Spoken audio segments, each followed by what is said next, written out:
고린도전서 1장 18절에서 25절까지 말씀입니다. 신약성경 고린도전서 1장 18절에서 25절까지 말씀을 한 목소리로 함께 봉독하시겠습니다. 십자가의 도가 멸망하는 자에게는 미련한 것이요 구원을 받는 우리에게는 하나님의 능력이라. 기록된 바 내가 지혜 있는 자들의 지혜를 멸하고 총명한 자들의 총명을 폐하리라 하였으니, 지혜 있는 자가 어디 있느냐? 선비가 어디 있느냐? 이 세대의 변론가가 어디 있느냐? 하나님께서 이 세상의 지혜를 미련하게 하신 것이 아니냐? 하나님의 지혜에 있어서는 이 세상이 자기 지혜로 하나님을 알지 못하므로 하나님께서 전도에 미련한 것으로 믿는 자들을 구원하시기를 기뻐하셨도다. 유대인은 표적을 구하고 헬라인은 지혜를 찾으나 우리는 십자가에 못 박힌 그리스도를 전하니, 유대인에게는 꺼리끼는 것이요 이방인에게는 미련한 것이로되 오직 부르심을 받은 자들에게는 유대인이나 헬라인이나 그리스도인은 하나님의 능력이요 하나님의 지혜니라. 하나님의 어리석음이 사람보다 지혜롭고 하나님의 약하심이 사람보다 강하니라. 아멘. 시온 찬양대가 하나님께 찬양 드리겠습니다.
시온창 찬양대의 찬양을 통해서 우리의 간구 하나님께 드림이 되었습니다. 성령께서 우리의 눈을 열어주셔서 주의 말씀의 기이함을 보게 하시고 또 우리의 삶 가운데 행하신 하나님의 놀라운 일들을 보고 또 감사하고 찬양하는 그런 은혜가 우리 모두에게 있기를 바랍니다. 하나님의 은혜와 평강이 오늘도 하나님께 나와 예배하는 여러분 모두에게 함께 하시기를 주님의 이름으로 축복합니다. 오늘은 부활절 두 번째 주일입니다. 초대교회로부터 기독교회는 기쁨의 50일이라고 하는 절기를 지켰습니다. Los grandes 50 días, 부활절 이후의 50일을 기쁨의 절기로 그렇게 지켰다라는 것입니다. 특별히 위대하고 크고 높은 50일, 가장 귀한 50일이라는 절기로 교회력에 그렇게 이 기쁨의 50일을 지키는 것이죠. 특별히 이것은 성령 강림절까지, 오순절 성령 강림 주일까지 그렇게 지킵니다. 실제 초대교회는 부활주일로부터 성령 강림주일까지 부활의 기쁨을 누리면서 승리를 축하했습니다. 단순히 부활절 주일 한 주만 예수님 부활하셨다고 기뻐하고 찬양하는 것이 아니라 성령 강림일까지 그 부활의 기쁨을 누리고 승리를 축하하고 부활을 증거하는, 그리고 또 부활의 의미를 깊이 되새기면서 마음에 간직하고 그런 경건의 시간 또 기쁨의 시간들을 가지면서 이 기간을 보냈다라는 것이죠. 그래서 이것을 파스쿠아 절기라고 합니다. 템포라다 데 파스쿠아, 이렇게 해서 50일을 지키는 것이죠. 이 기간에는 부활하신 예수님으로 인하여 기뻐하였고 생명이신 예수님 모시고 누리며 살아가도록 서로 격려하고 위로하고 함께 신앙의 그 기쁨을 누리면서 살아갔다라는 것이죠. 그래서 이 기간에는 특별히 금식하지 않습니다. 어떤 어려움이 있어도 금식 기도하거나 그러지 않고 회개 기도를 할 때도 무릎을 꿇고 기도하지 않았다고 그래요.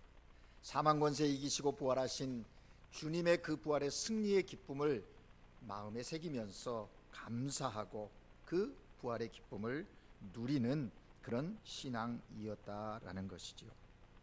특별히 이 부활, 주님의 부활은 예수 그리스도의 부활만이 아니라 오늘 이 시대를 살아가는 우리의 나의 부활임을 고백하면서 그 부활 신앙으로 삶을 사는 것입니다. 여러분, 기독교 신앙을 집으로 비유한다면 중요한 네 가지 기둥이 있습니다. 기둥 하나는 창조의 신앙이요, 구속 신앙이요, 부활 신앙이요, 또 재림의 신앙이죠. 그래서 창조와 구속과 부활과 재림의 이 네 가지 신앙의 기둥, 그리고 바닥의 가장 그 집의 기초는 복음이라는 것입니다. 이러한 신앙의 기초가 든든해야 신앙의 흔들림이 없이 삶의 자리에서 믿음의 사람으로 삶을 살아갈 수 있다라는 것입니다. 여러분, 우리가 무엇인가를 할 때 기초가 중요한 것을 늘 깨닫지 않습니까? 운동을 해도 그렇고 음식을 만들 때도 그렇고 집을 지을 때도 그렇고 모든 것 중요한 건 기초가 든든해야 한다라는 것입니다. 근데 여러분, 기초하면 무슨 생각이 드십니까? 기초 그러면 쉽다라는 것이죠. 그 기초적인 거야 그러면서 아주 쉽게 생각을 합니다. 그런가 하면 또 하나는 기초라는 것은 굉장히 기본적이다라는 것이죠. 그 기본적인 것이 제대로 안 되면 그 다음으로 나갈 수가 없는 것입니다. 그래서 무엇보다도 이 기초는 굉장히 중요하다라는 것이죠. 신앙생활에서도 마찬가지입니다. 신앙생활을 하는데 반드시 알아야 할, 지켜야 할 그런 기본적인 것이, 또 기본적인 기초적인 그런 내용들이 있다라는 것이죠. 신앙의 기초가 제대로 갖추어지지 않으면 믿음으로 살다가도 어떤 상황, 문제가 내게 다가오면 신앙은 온데간데 없고 믿기 전에 가졌던 세상의 가치관을 가지고 그 믿기 전에 삶의 방식대로 그 문제를 해결하려고 들고 그 상황을 헤쳐나가려고 한다라는 것이죠. 그러나 신앙의 기초가 든든한 사람들은 그런 상황과 문제들에 흔들리지 않고 이때 하나님이 내게 무엇을 원하시는지, 하나님의 관점에서 하나님의 방법으로 어떻게 해결해야 하는지 그렇게 생각할 수 있게 된다라는 것입니다. 여러분, 기초가 튼튼하지 않은 사람은 쉬 넘어집니다. 하나님이 기뻐하시는 복음에 합당한 삶을 살아갈 수 없다라는 것이죠. 그러기에 우리는 늘 내가 신앙의 기초가 든든한지 또 흐트러져 있지는 않는지 늘 자신의 신앙을 점검해야 하는 것이죠. 근데 특별히 믿음의 사람들에게 꼭 필요하고 가장 기본적인 건 뭐냐? 꼭 알아야 하는 기초는 복음이라는 것입니다. 복음이 뭐냐라는 것이죠. 여기에서부터 출발하는 것입니다. 복음이 뭐냐를 이해할 때 내가 누구인지를 알게 되고 그 복음을 통해서 나는 이제 어떤 존재이고 어떤 삶을 살아가야 하는지, 이 복음을 통해서 하나님도 예수님도 성령님도 이해하고 알아갈 수 있기 때문에 복음은 굉장히 중요하다라는 것입니다. 여러분, 하나님을 믿고 경외하며 오늘 예배드리는 여러분, 누군가가 여러분에게 복음이 뭡니까? 라고 질문한다면 여러분 설명하실 수 있으십니까? 내가 장로고 내가 권사고 안수집사고 집사이고 신앙생활을 오랜 동안 했는데 누군가가 내게 장로님 복음이 뭐지요? 라고 물으면 여러분 그 복음에 대해서 일목요연하게 내가 믿는, 내가 알고 있는 복음을 설명할 수 있는가라는 것입니다. 들어서 복음은 문자적으로 해석해서 좋은 소식이야 라고만 설명하시겠습니까? 좀 더 본질적이고 좀 더 정확한 설명을 할 수 있어야 하지 않을까요? 예수님의 생애를 기록해 놓는 사복음서, 특별히 마가복음 1장 1절에 보면 이렇게 말씀합니다. Principio del Evangelio de Jesucristo, Hijo de Dios. 다시 말하면 하나님의 아들 예수 그리스도의 복음의 시작이다 라고 이렇게 정의하고 있는 것을 보게 됩니다. 여기에 근거해 보면 복음은 뭐냐? 예수 그리스도의 이야기입니다. 예수 그리스도 자체라는 것이죠. 하나님의 아들 예수 그리스도 복음의 시작이다, 그렇게 말씀하고 있습니다. 그러면 이 예수님의 이야기는 두 가지로 우리가 접근해 볼 수 있는 것이죠. 첫째는 뭐냐면 예수님이 누구시냐라는 것이죠. 예수님의 정체성에 관한 것입니다. 예수님은 누구신가? 이거를 알면 됩니다. 여러분에게 묻습니다. 예수님은 누구이십니까? 일반적이고 보편적인 지식으로 예수님은 이러이러한 사람입니다. 예, 맞습니다. 예수는 그리스도시다, 하나님의 아들이시다. 거기에서 한 걸음 더 나가야 합니다. 그 예수님이, 그리스도이신 예수님이, 하나님의 아들이신 예수님이 나에게는 누구인가라는 그런 확실한 인식과 고백이 있어야 한다라는 것입니다. 구원자 되시며 주님이시며 나의 왕이시며 영원한 대제사장, 성경에서 이야기하는 예수님이 누구인가 하는 것들에 관심을 가지고 늘 기억하고 자기 자신 속에 그거를 간직해서 고백하고 알아야 한다라는 것이죠. 두 번째는 예수님의 사역에 관한 것입니다. 복음, 예수님의 이야기라고 한다면 그 두 번째는 예수님의 사역에 관한 것이지요. 예수님이 무엇을 하셨느냐라는 겁니다. 여러분이 성경을 읽으면서 예수님이 인간의 몸을 입고 오셨습니다. 그리고 예수님께서 이제 공생의 3년을 사시면서 가르치고 치유하시고 하나님 나라를 전파하셨다는 내용으로 우리가 잘 알고 있습니다. 예, 하신 내용들이죠. 그런데 정말 중요한 예수님이 행하신 사건은 무엇이냐라는 것입니다. 고린도전서 15장 3절 4절에 의하면 예수님은 성경대로 그리스도께서 우리 죄를 위하여 죽으시고 장사 지낸 바 되셨다가 성경대로 사흘 만에 다시 살아나셨다, 그렇게 기록하고 있습니다. 여기 성경대로라 말하는 것은 하나님이 계획하신 대로, 하나님이 작정하신 대로 예수 그리스도께서 우리의 죄를 위하여 십자가에 죽으셨다라는 것이죠. 십자가의 사건입니다. 그리고 또 얘기합니다. 십자가에 완전히 죽으신 후에 3일 후에 성경대로 하나님이 말씀하신 대로, 하나님이 계획하신 대로, 하나님이 하신 대로 살아나셨다라는 것입니다. 부활이지요. 그렇습니다. 예수님은 우리의 죄를 위하여 죽으시고 다시 사셨습니다.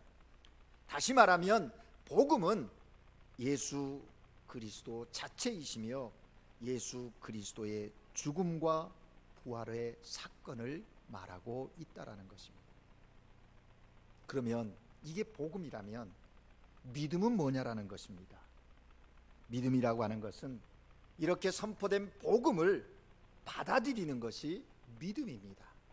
하나님께서 계획하고 하나님이 작정하신, 그래서 그리스도께서 이루신 그 일을, 역사적인 사건들의 그 일을 나의 주관적인 내 사건화하는 것, 받아들이는, 나를 위한 것이라고 고백하고 받아들이는 것, 그것을 믿음이라고 말하는 것입니다.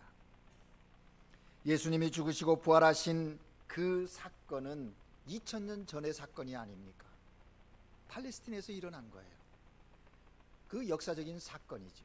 그런데 그것이 오늘 시공간을 떠나서 현재 삶을 살아가고 있는 내게 그 객관적인 역사적 사건이 나의 주관적 사건으로 받아들여지는 것, 그것을 믿음이라고 한다는 것입니다. 예수님이 나의 죄를 위하여 죽으시고 다시 사신 것을 그래서 고백하는 것입니다. 예수님이 그리스도요 하나님의 아들이요 나의 주님이시라고 고백하는 그것이 믿음입니다. 여러분, 아무리 좋은 약도 먹어야 약의 효력이 생기는 것 아니겠습니까? 이번 주에 제가 샌라파엘 지역에서 심판 목회자 세미나를 하는데 갑자기 화요일 저녁부터 이 옆구리가 아프기 시작한 거예요. 원인을 모르겠어요. 그래서 함께 갔던 우리 장로님과 우리 이승준 집사가 자꾸 스트레칭도 해보고 그 원인이 뭔지, 뭐 속에 문제가 있지 않는지 한참 얘기를, 뭐 이거저거 해봐도 그 통증이 가시질 않는 거예요. 그런데 석 장로님이 저에게 약을 하나 주시는 거예요. 악드론이라는 600이라는, 저는 한 번도 먹어보지 않았어요. 먹어본 적이 없습니다. 그런데 저를 주면서 목사님 이거 한번 드셔보시죠. 먹고 또 뭐 두 알을 주는데 8시간 후에, 근데 하나를 먹고 그날 밤 잤습니다. 그 아침에 일어나 보니까 말끔히 그 아픔이 없어지는 거예요. 여러분, 아무리 좋은 약이라도 먹어야 약효가 있는 것 아니겠습니까? 우리를 위한, 나를 향한 하나님의 놀라운 사랑이, 엄청난 은혜가 쏟아지고 있다 할지라도 내가 받아들이지 않으면, 내가 그것을 인정하지 않으면 나와 상관이 없어지는 거예요. 그런데 여러분, 여기서 조심하십시오. 내게 무슨 주도권이 있는가? 아니지요. 그거는 내가 해야 하는 건데 하지 않으면 멍청한 것이지요. 그러면 그 믿음의 결과가 뭡니까? 구원이라는 거거든요. 바울은 로마서 10장 9절에서 이렇게 말합니다. 내가 만일 내 입으로 예수를 주로 시인하면 또 하나님께서 그를 죽은 자 가운데서 살리신 것 같이 내 마음에 믿으면 구원을 받으리라. 아멘. 내 입으로 예수를 주로 시인하라고 말합니다. 그리고 하나님께서 그 죽은 자 가운데서 그를 살리신 것을 내 마음에 믿으면 구원 얻는다. 여러분, 지금 제가 복음, 그리고 믿음, 구원, 어쩌면 우리 신앙의 가장 기초적이고 가장 중요한 내용들을 정의하며 확인하고 있습니다. 여러분 어떻습니까? 여러분 이 단계들을 다 거쳐서 구원에 대한 확신이 있습니까? 내가 예수 그리스도로 말미암아 죄 용서함을 받고 하나님의 자녀됨의 감격을, 그 은혜를 입었다고, 그래서 예수는 나의 구세주라고, 예수는 나의 주님이라고 고백하며 구원받은 자임을 확신하고 있습니까? 그렇다면 이제 우리는 다음 단계로 나가야 합니다. 무엇입니까? 구원받은 자의 삶이 신앙생활인 것입니다. 여러분, 신앙생활이 무엇입니까? 신앙생활은 주님이 나를 위해서 죽으시고 다시 사셨으니 그 은혜에 감사하면서 이제 내가 주님 위해서 살겠습니다 하고 삶을 살아가는 것을 신앙생활이라고 하는 것입니다. 여러분, 나 신앙생활 하고 있어 라고 말하는데 다시 그러면 물어야죠. 신앙생활 하고 있는 나는 주님을 위해서 살고 있는가? 신앙생활 한다고 하면서 나 자신을 위해서만 살고 있다면 그것은 신앙생활이 아닌 것이지요. 복음, 믿음, 믿음의 결과인 구원을 받은 자로 이제 살아가는데 신앙에서, 여러분 귀가 따갑도록 여러 차례 들은 바울의 고백을 기억하시지 않습니까? 예수 그리스도와 함께 죽는 것입니다. 그리고 예수 그리스도와 함께 사는 것이에요. 다시 살아나는 거예요. 그래서 그리스도의 부활이 나의 부활이 되고, 나의 부활, 그리스도의 부활을 통해서 내가 이제 부활을 경험한 자는 내 스스로 사는 것이 아니라 그리스도와 함께 살아가는 것, 그것을 우리는 신앙생활이라고 한다라는 것입니다.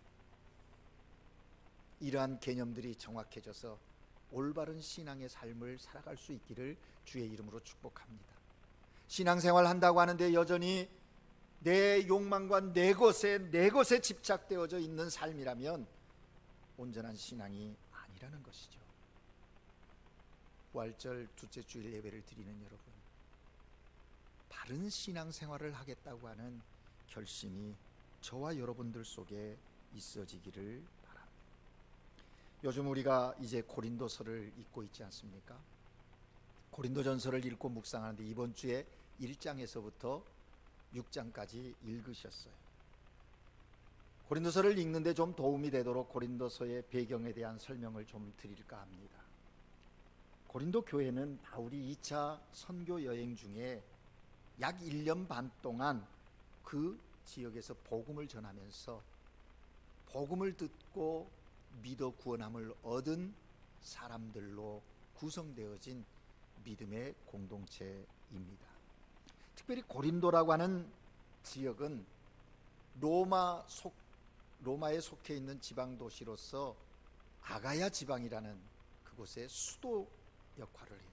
그래서 아주 교통의 중심지이기도 하고 상업 도시이기도 하고 또 전략적으로도 아주 중요한 도시입니다. 그런데 그러한 도시이다 보니 언덕에 특별히 사랑의 여신이라고 하는 아프로디테 신전이 거기에 있어서 많은 사람들이 향락을 즐기기 위해서 거기에 몰려들곤 했다라고 합니다. 그러다 보니까 고린도 지역이 이 문화적으로 혼란함이 있습니다. 특별히 성적 부도덕함이, 성적인 문란함이 그 도시 안에 행배해 있었다라는 것이죠. 그래서 그 당시에 사람들 흔히 고린도 사람 같다라는 이야기를 잘 한다라는 것이죠. 그건 뭐냐면 고린도 사람들처럼 그렇게 음란한 사람들 이야기할 때 고린도 사람 같다 그렇게 표현했다라는 것입니다. 이러한 사회적인 환경에 살다 보니까 믿음을 가지고 있기는 하지만 여전히 변화되지 못한 부분이 있어서 그 결과 교회 안에 문제가 발생하기 시작한 것이죠. 세속적인 문화들이 들어와서 교회 공동체를 혼란하게 하는 것입니다. 바울이 이제 이렇게 2차 전도여행하고 3차 전도여행 끝날 무렵에 이런 소식을 계속 듣는 거예요. 얼마나 마음이 아팠겠어요. 아덴에서 전도할 때 그가 철학으로 자기가 가지고 있는 지식으로 해보려다 안 됐지 않습니까? 그래서 고린도에 가서는 두렵고 떨림으로 오직 예수 그리스도만, 십자가의 복음만 전하겠다고 다짐하고 그렇게 복음의 진리를 증거해서 세운 교회였건만, 결국 그들이 다시 이런 교회 안에 들어온 세속적인 문화와 지식, 지혜들이 교회를 혼란하게 했더라는 거예요.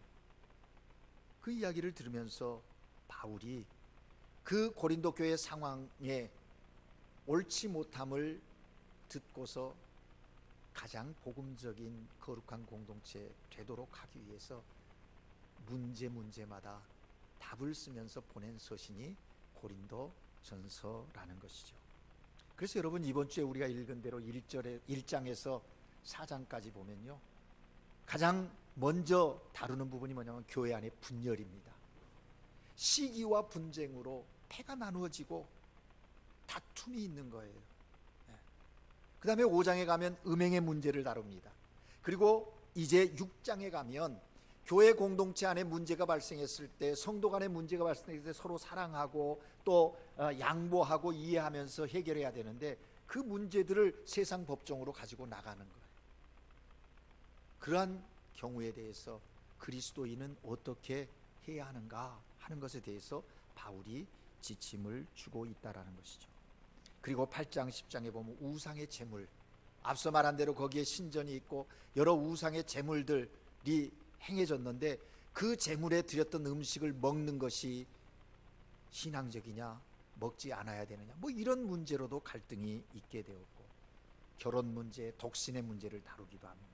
또 교회 안에 빈부격차가 있어서 가진 자와 덜 가진 자의 갈등이 있는 거예요. 그런 부분에 대해서 하나님이 주신 은사에 대해서 무질서하게 교회 공동체 안에 행하다 보니 어려움이 있게 되니까 그 은사가 무엇인가 질서 있게 쓰라고 하면서 우리가 잘 아는 고린도전서 13장 사랑의 장이 나오게 되었던 것입니다. 그리고 부활의 논쟁, 부활을 믿지 않으려는 자들이 그 공동체 안에 있는 것이죠. 그래서 장장 길게 58절 이상을 고린도전서 15장에 부활에 대해서 바울이 설명을 하는 거예요. 부활이 없다면 우리의 신앙도 헛것이다 라고 하면서 그 부활의 현실과 사실성을 증거하고 있다는 것이죠. 이처럼 사도 바울은 교회 안에 부딪힌 실제적인 문제들을 바로잡아주기 위해서 고린도 전서를 쓰게 되었다는 것입니다. 여러분, 이런 문제가 2000년 전 고린도 교회에만 있었습니까? 오늘을 살아가고 있는 우리들의 교회 안에도 이런 동일한 문제들이, 유사한 문제들이 계속 있잖아요. 교회만이 아니라 가정에, 또 복음에 합당한 삶을 살아가려고 몸부림치는 우리들에게 도전되어지는 문제들이 계속 있다라는 것입니다. 그래서 여러분, 이 고린도서가 굉장히 중요해요.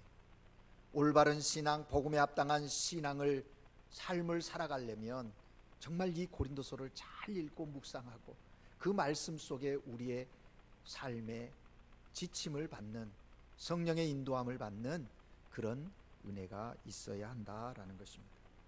그러한 중에 오늘 우리가 읽은 본문에서는 사실 이 본문이 고린도 전체의 결론과도 같은 이야기거든요. 문제 해결의 실마리가 어디 있느냐? 원인이 뭐냐? 너희들이 십자가의 복음을 잘못 이해하고 있기 때문이다라는 게 바울의 진단입니다. 그래서 사도 바울은 고린도 교회의 문제 해결은 복음으로 돌아가는 것이라고 말하고 있는 것입니다. 복음으로 돌아가라. 그렇습니다, 여러분. 우리가 신앙생활하면서 여러 가지 문제의 실타리에 얽히면 다시 원점으로 돌아가야 합니다. 복음으로 돌아가서 그 문제와 그 사건들을 볼 수 있어야 한다는 것이죠. 그럴 때 내 믿음의 상태와 내 신앙의 삶이 어떠한가를 점검할 수 있다라는 것입니다. 사도 바울은 문제 해결이 복음으로 돌아가는 것이라고 진단하면서 오늘 본문에 이 십자가의 복음이 무엇인지 명확하게 선포하고 있는 것입니다. 십자가의 복음이 무엇입니까? 첫째는 하나님의 지혜라고 사도 바울은 이야기합니다. 오늘 본문 23절에 보면 이렇게 말씀하고 있습니다. 우리는 십자가에 못 박힌 그리스도를 전하니 유대인에게는 꺼리끼는 것이고 이방인에게는 미련한 것이다. 이렇게 얘기했습니다. 여기 유대인, 이방인, 바로 그 앞부분인 22절에 보면 유대인은 표적을 구하고 헬라인은 지혜를 찾는다. 그들의 특성이지요. 여러분, 유대인은 꺼리끼는 것이라고 하는 이 십자가의 복음, 십자가의 도, 왜 그들에게 꺼리끼는 것이 되었을까요? 유대인들은 그동안 메시아를 기다려왔습니다. 그들이 생각해 오던 메시아는 다윗처럼 적을 물리치고 이스라엘 민족을 해방시켜주는 위대한 승리자, 왕으로 생각했거든요. 그런데 정녕 예수 그리스도는 그들이 생각하는 메시아의 이미지와는 전혀 다른 모습이었던 것이죠. 십자가에 달린 저주받은 자로 보여지는 것이죠. 왜냐하면 신명기에 보면 나무에 매달리는 자는 저주받은 자라고 기록되어져 있거든요. 그러니 예수가 나무 십자가에 매달렸다라는 것이죠. 유대인들에게는 당연히 꺼리끼는 것이다. 꺼리낀다는 것은 뭔가 좀 찜찜하다는 거 아니겠습니까? 네.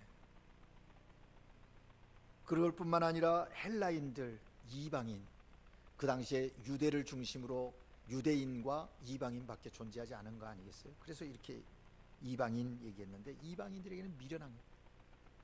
헬라인 대표적인 로마인들은 무엇을 추구합니까? 그 당시에 지성주의가 팽배해 있었다라는 것이죠. 그래서 철학이, 변증법이 이런 학문적인 게 굉장히 발달되어 있지 않습니까? 그런 관점에서 보면 이 십자가의 죽음이라고 하는 것은 어리석은 것이고 미련한 것이라는 것이죠. 현실적으로 보면 로마 사람들이 볼 때에는 십자가형은 반란죄를 저지른 그런 죄인이 죽은 자리이고 노예를 처형할 때 쓰는 형틀인데 거기에 죽은 자가 어떻게 인류를 구원할 구원자라고 말하느냐? 그것은 어리석은 것이다. 그렇게 이야기했다라는 것입니다. 결코 동의할 수 없다는 것이죠. 게다가 하나님이 인간의 몸을 입고 세상에 오셨다거나 수치와 저주의 상징인 십자가에 달려 죽었다라고 하는 것은 그 당시 그들의 지성으로는 이해할 수 없다는 것입니다. 유대인들은 표적을 구하는데 뭔가 그런 강력한 뭔가를 가지고 나와서 우리를 구원해야 메시아인 것이지, 무기력하게 무능력하게 죽어져가는 그가 무슨 메시아냐라고 꺼리껴하고 미련하게 여겼다라는 것입니다. 그런데 여러분, 그런 그들을 향하여 오늘 사도 바울은 21절에서 뭐라고 말씀하고 있습니까? 우리 함께 21절을 같이 읽을까요? 한 목소리로 같이 읽겠습니다. 시작. 하나님의 지혜에 있어서는 이 세상이 자기 지혜로 하나님을 알지 못하므로 하나님께서 전도에 미련한 것으로 믿는 자들을 구원하시기를 기뻐하셨도다. 아멘. 사도 바울은 세상의 지혜와 하나님의 지혜의 차이를 2장에서도 더 넓게 설명을 하고 있습니다. 하나님의 지혜에 있어서는 이 세상의 지혜가 하나님을 알지 못한, 세상의 지혜를 가지고는 이 하나님의 놀라운 십자가 복음의 신비를 이해할 수 없다라는 것입니다. 다시 말하면 이 십자가는 하나님의 작품이라는 것을 사도 바울은 분명하게 이야기하고 있는 것이죠. 세상의 지혜로는 이해할 수 없는 차원이 다른 하나님의 지혜로 이 십자가의 도가 기획되어졌고 실현되어졌다라고 하는 것을 바울이 선포하고 있는 것입니다.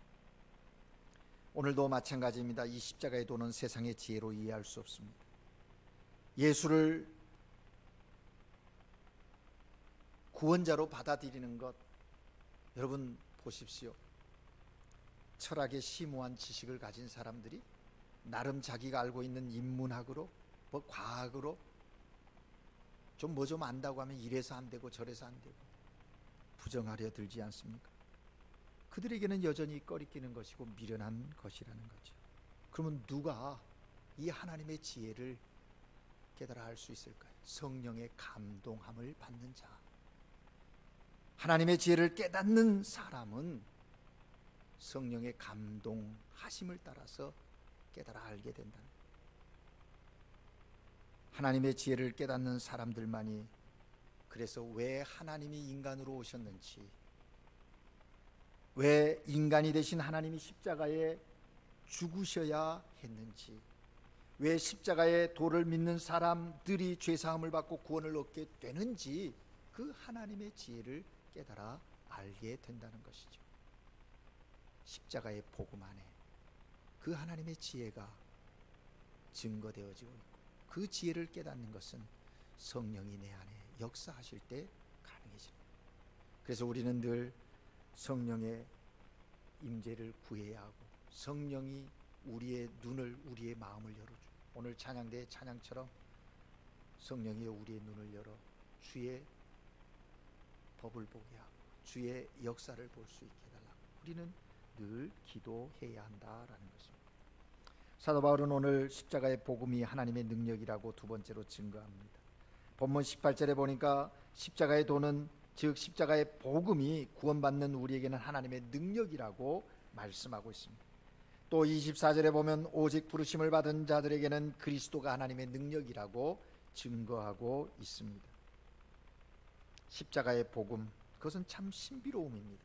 그 복음을 듣고 그 복음을 믿는 자들은 놀라운 능력을 체험한다는, 어떤 능력? 하나님의 능력을 체험한다는 것입니다.